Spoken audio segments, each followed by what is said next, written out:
In today's video, I will be ranking my top 5 Charles Dickens novels. I'll be ranking them from the reads that are solid to the ones I believe are just absolute masterpieces. Number 1, knock it out the park, 0 notes, checks all the boxes, and it's just beautifully well done. My personal favorites, I am ranking them based on literary value and merit. I will also be taking into consideration the cultural impact and reach. And we're just going to settle the debate on my terms and my turf. So don't come for me, but share your ranking in the comments because I'd love to hear what books are your favorites and how you would rank them. But anyway, let's begin. Now we are ranking from number 5 to number 1. So number 5 on my list is A Christmas Carol. I think it's short, it's sweet, it's full of holiday cheer. However, I do believe it lacks the depth of Dickens' longer works. It's only a few pages, this novella, so I completely understand. However, Scrooge's transformation, Tiny Tim's innocent hope, it just makes it unforgettable. So I feel it deserves a spot on the list. If you crave a quick moral fable that will leave you smiling, maybe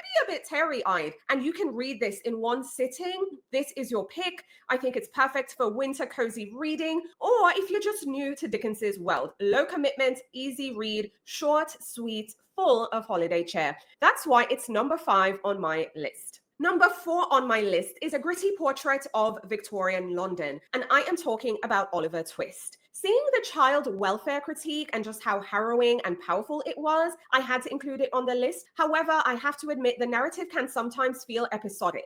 Now, in case you're not familiar, we see young Oliver escaping a brutal workhouse only to be swept into Fagin's pickpocket gang. Now, through every danger, his innate goodness really shines through, and he's drawing aid from also unexpected allies. You're going to get poverty and exploration, resilience and innocence, and social justice in this one. It's good for readers who love social dramas, underdog stories, and all that good stuff. Now, I had to include Oliver Twist on the list just because it was incredibly memorable for me as a reader, and that's why it's number 4. Number 3 on my list is a sweeping historical epic with huge highs and heart-wrenching sacrifice. And I am talking about A Tale of Two Cities. But even though, again, sweeping historical epic, I felt its dual setting sometimes really diluted the character focus. Because Dickens is known for character depth, and he really takes us on a journey. Again, this is brilliant. Okay, but of course we're ranking. So I'm putting this one at number 3. In case you're not familiar, it highlights the turmoil of the French Revolution. We have an English lawyer. We have another lawyer as well. We see their lives intersect, and we see one lawyer's sacrifice standing as, in my opinion, one of literature's most poignant moments. It really is. So this one has themes of sacrifice, resurrection, the clashing of hope and despair. I personally believe history buffs and fans of moral epic dramas will really appreciate this.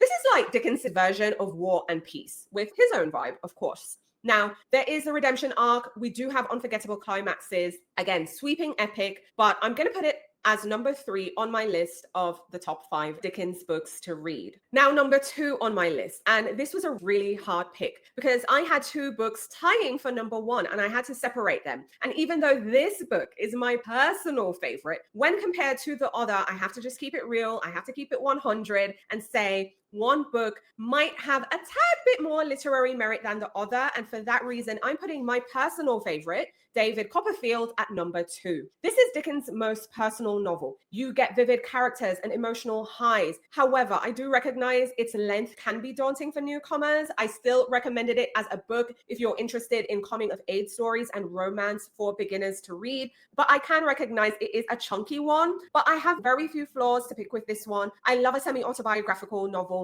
and this one follows David from an abusive childhood through to early career struggles to eventual success and family as well. We see him encountering folks along the way. I love the supporting cast in this one. It was beautiful, from folks who are optimistic to folks who are manipulative to, of course, him finding love and all the things. So you're going to get a lot of personal growth, resilience, the power of memory. There's bittersweet humor. There's coming of age elements in there as well. I think this one is perfect for anyone who loves those richly layered, character-driven epics. Just any coming of age classic that gives you warmth and depth. This is just, again, beautiful. It's a personal favorite, but I'm going to put it at number 2. I'm trying to be objective here, and I'm putting number 2, David Copperfield. So that means number one, hands down, without a doubt, is Great Expectations. I think Great Expectations is beautifully written. It perfectly balances the suspense, the romance, the social critique. It gives us unforgettable characters as well. And to be fair, Pip's journey has captured the essence of Dickens's genius in a way. I think this is his masterclass. It's just brilliant, zero notes. And the orphan Pip really resonated with readers throughout. I often find when I'm talking about Dickens with fellow readers that he is a character that really resonates.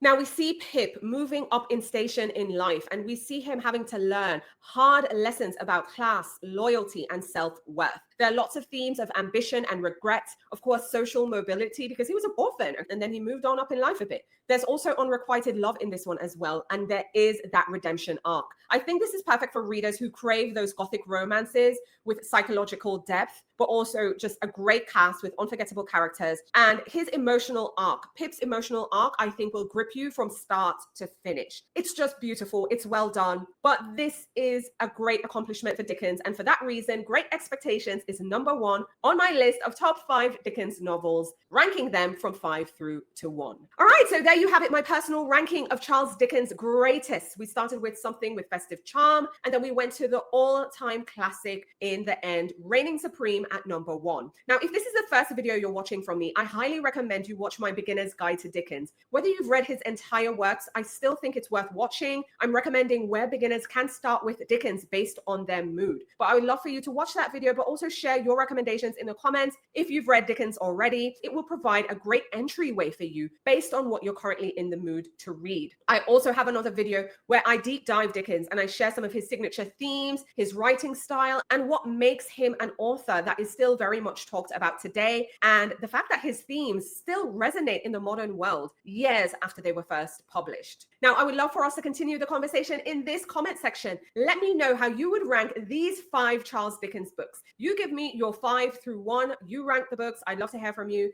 Let me know your favorites as well, what books you're planning to add to your reading list, and so much more. I'd also love to hear what authors you'd like me to cover in the next author series. So share the authors you'd like to see an author series for. I love recommendations and I love fulfilling them as well, because this Charles Dickens version, while I had plans to do Dickens, I definitely moved it up the list because a reader requested it. So share the authors you'd like me to cover in the comments. Now, if you haven't already, now's a great time to like the video, share the video, tell a friend about this author series and Biblio lifestyle, because in addition to the author series, we cover so much more on the channel: book roundups, book news, awards, book adaptations, and lots more. But also subscribe and hit that notification bell so you're the first to know what's new when I go live and when new videos are uploaded. Thanks for watching. Talk to you soon.